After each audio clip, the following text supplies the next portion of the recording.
Mel, a tough one to take this afternoon. What's your initial reflections on that game? Yeah, I think we're going to be hugely disappointed by the scoreline and ultimately the result. I think it was really a tale of two halves. We found some success in possession, had a real confidence about us coming out of the first half. We conceded a really poor, sloppy goal off the back of a missed clearance, but we were very much in the game. We found space when we switched to point of attack, and we just didn't quite find that same space in the second half.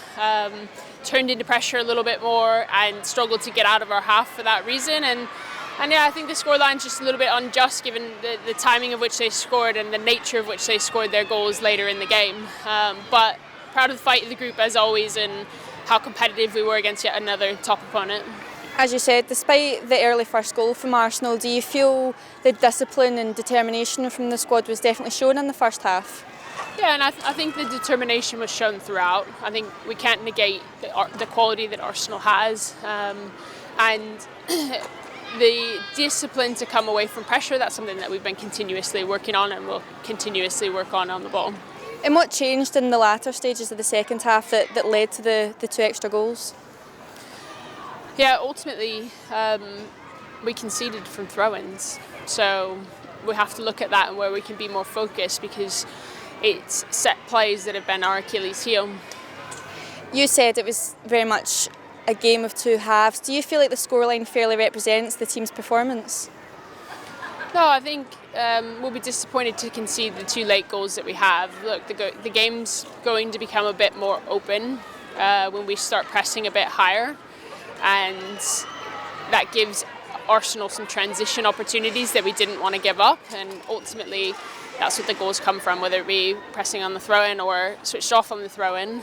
Ultimately we conceded a little bit too much space and didn't recover and defend the box well. So the game's defined in both boxes, and I think if you look at the first half, despite some of the spaces we found in possession, we didn't create enough chances, so we have to be a bit more dangerous because against these top sides you get very few chances and you have to be very clinical when we have the ball. But there'll be a lot of learnings that we can take away from this and a very tough stretch that we've had, and that's the most important thing.